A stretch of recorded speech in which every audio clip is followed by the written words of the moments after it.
bien, vamos a dejar un poquitito lo que es cardiovascular y vamos a ver qué sucede con todo aquel gran sistema osteo-músculo-articular. Por ejemplo, la actividad física sistemática produce beneficios en la conservación de la densidad ósea. Es decir, es muy importante en la prevención de la osteoporosis e inclusive como un coadyuvante al tratamiento. Este es un cuadro que, si bien es cierto que también lo tenemos los varones, es de una gran preeminencia femenina y sobre todo en la peri y posmenopausia. Mejora la coordinación y el equilibrio. Permite adaptaciones neuromusculares y psicomotoras que brinda progresos funcionales. Observen ustedes un detalle y que es el siguiente. Hablamos de coordinación y equilibrio. Ustedes no saben lo trascendente que es esto en la tercera edad, y ayer casualmente en la conferencia plenaria se marcó en forma realmente con énfasis la diferencia que existe entre las personas que tienen, digamos, una actividad física y quienes no la tienen, cuando se producen las caídas con fracturas. Por lo tanto, la coordinación y el equilibrio en este caso es de mucha importancia. Hay que diferenciar el deterioro en múltiples sistemas fisiológicos del desuso propiamente dicho.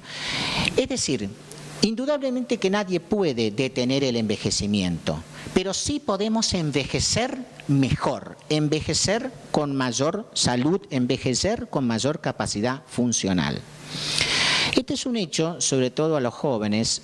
Estamos en un congreso sudamericano de medicina del deporte, pero piensen ustedes que van a trabajar con jóvenes, van a trabajar con personas de mediana edad, pero hay un sector, un segmento poblacional muy amplio en este momento que creo que merece la atención y el estudio de parte de ustedes, que es la tercera y cuarta edad.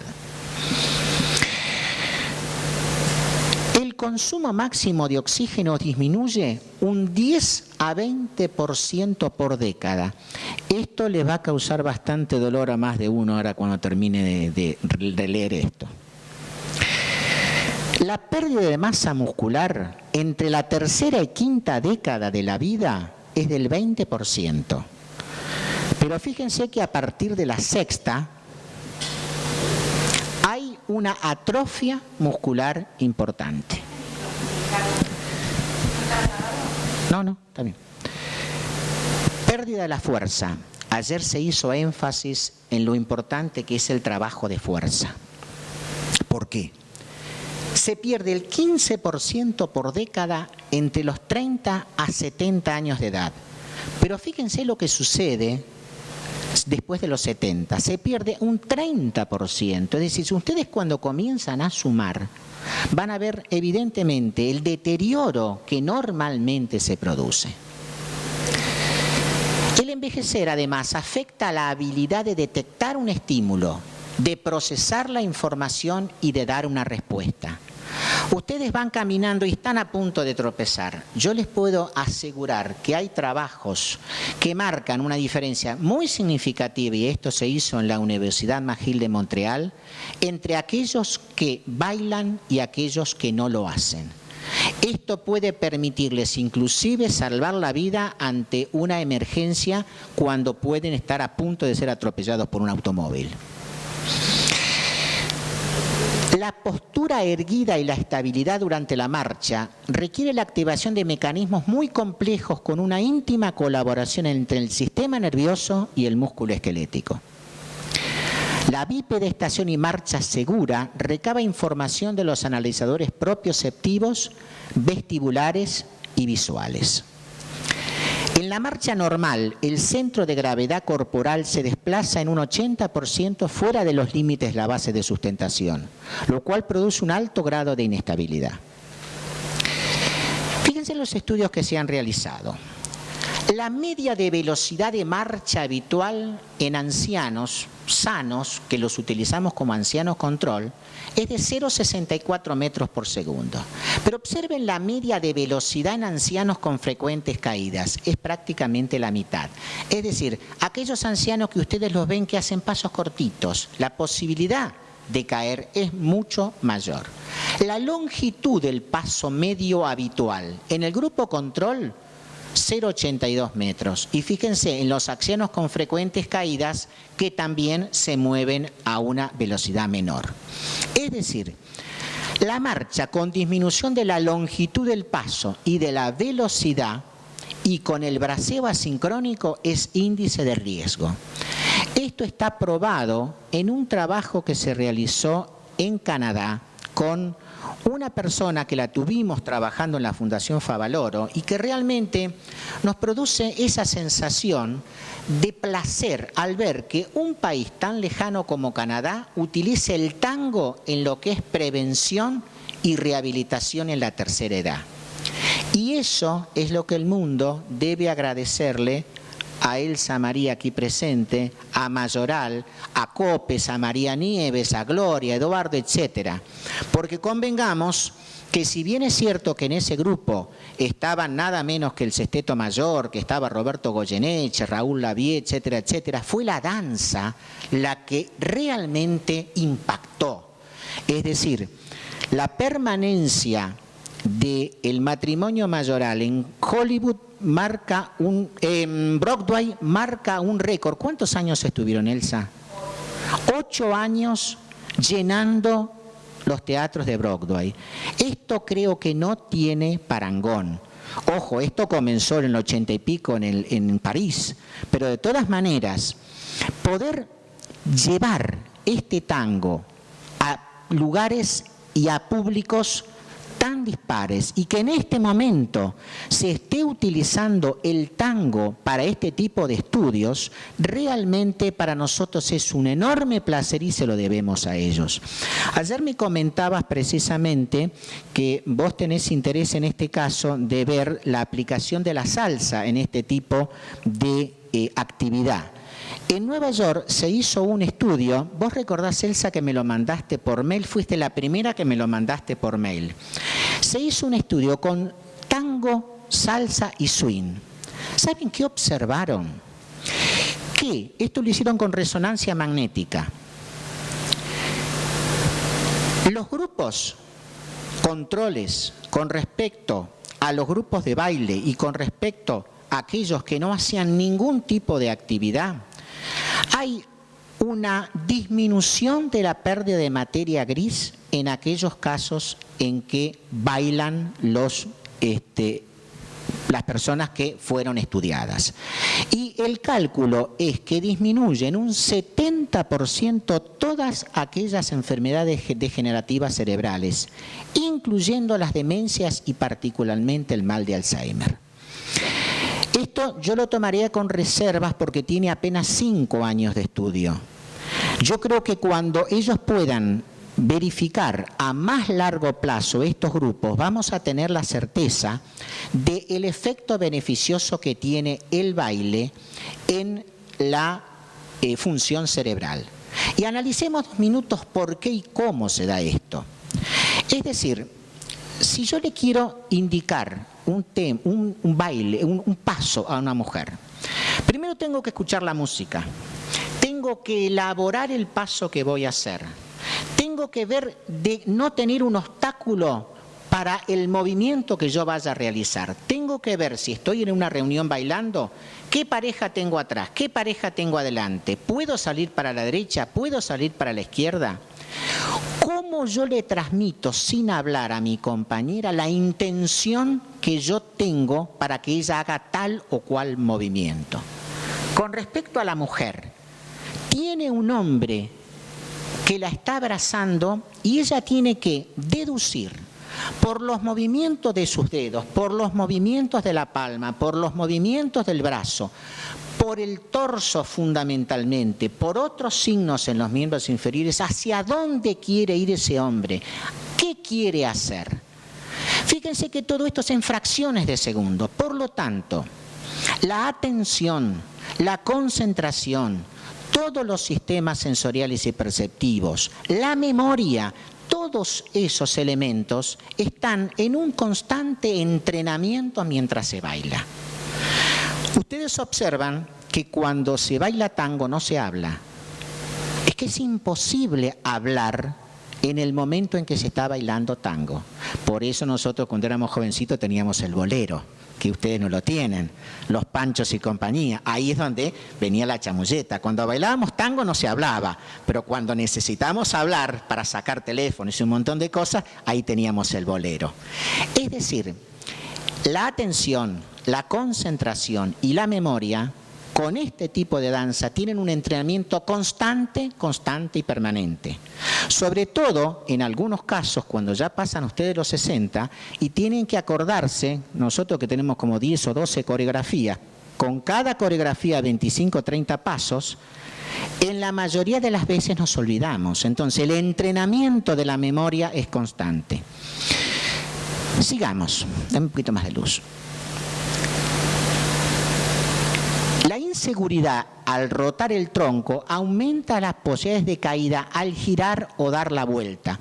Ayer, digamos, la manifestación más simple que habían esbozado en el estudio de envejecimiento, actividad física y longevidad, era el elemento clave que tomaban era levantarse de una silla. Es decir, no solamente levantarse de una silla, sino después vienen toda una serie de estudios más, como es girar, volver a sentarse, volver a levantarse, etc. Es decir, existe una relación entre la fuerza, la velocidad al caminar, el balance y el número de caídas con sus consecuencias. Los beneficios en el trabajo de fuerza y coordinación muscular se notan más en los adultos mayores. Experimentan mayor independencia y menor riesgo de caídas. Ayer también se decía que el ser humano, y esto es muy cierto, no tiene tanto temor a la muerte como sí a la invalidez y a la dependencia. Es decir, lo que nosotros tememos más que nada es perder capacidad funcional. Tememos realmente al dolor y al estatismo que puede significar una enfermedad. Este es el programa canadiense con tango al que les hacía referencia. Aplicaron para mejorar la movilidad, coordinación de los movimientos, equilibrio, atención y concentración, aspectos psicológicos y sociabilización de las personas de edad avanzada. Fue posible observar mejorías significativas en las escalas de satisfacción con la propia vida, en las pruebas complejas de caminata y actividad mental simultáneas, y en la confianza para realizar actividades específicas, las famosas ABD, las actividades de la vida diaria, sin sensación de riesgo de caída. Y una mejoría significativa en los tiempos que se realizaban los ejercicios de pararse y sentarse sin usar las manos. Fíjense la coincidencia que hay entre la conferencia de ayer y lo que estamos comentando. Observaron ellos mejorías en los parámetros de fuerza, actividad y coordinación de gran importancia clínica para prevenir las caídas. Fíjense la trascendencia de esto, es decir, seguramente cuando ustedes se acercaron a Favaloro, lo tenían esto, digamos, concentrado en lo que es la actividad cardiovascular o el aparato o el sistema cardiovascular. Pero fíjense las derivaciones que tuvo esto, es decir, cómo en este momento nosotros podemos realmente ampliar el espectro de esos descubrimientos de hace 7 u 8, 10 años. ¿Qué objetivos tenemos entonces con nuestro trabajo? Enriquecer todo aquello que permite una coordinación psicomotriz variada junto a patrones de equilibrio y destrezas que conformen un cuadro rico en habilidades motoras. Incrementar la capacidad cardiorrespiratoria, mejorar el funcionalismo cardíaco, el volumen sistólico y la resistencia periférica. Mejorar la eficacia de los sistemas aeróbicos aumentando el consumo de oxígeno. retrasar el proceso involutivo fisiológico, dicho de otra manera, retardar el proceso natural de envejecimiento. Ayudar a retrasar o prevenir las enfermedades cardíacas crónicas y aquellas asociadas con el envejecimiento. Acá entran todos aquellos cuadros articulares, artrosis, artritis, etcétera, etcétera. Podríamos estar días completos hablando sobre este tema. Disminuir el riesgo de caídas. Mantener y mejorar la fuerza, la resistencia y la masa muscular, incrementando la capacidad funcional.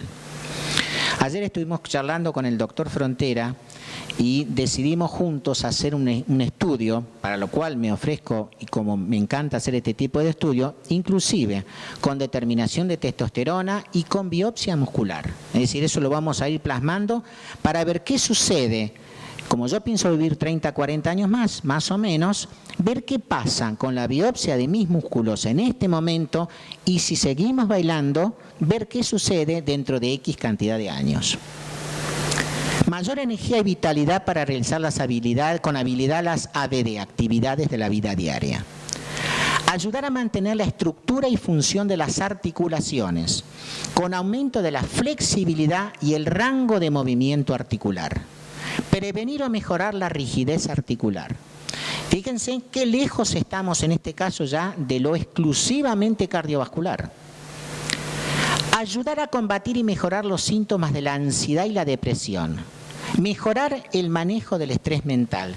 Vos que estás trabajando en este tema, ves cómo comenzamos a tener coincidencias. Nosotros nos acabamos de conocer ayer. La doctora trabaja fundamentalmente en medicina del estrés. Y me decía, tengo interés en estos temas. Sin conocerlos, coincidimos plenamente en que este tipo de actividad es sumamente favorable para el trabajo del estrés. Y fundamentalmente, para estimular los sentimientos de seguridad, independencia y autorrealización. Esto quizás les comience a hacer, o les permita comprender muchas actitudes de vuestros abuelos.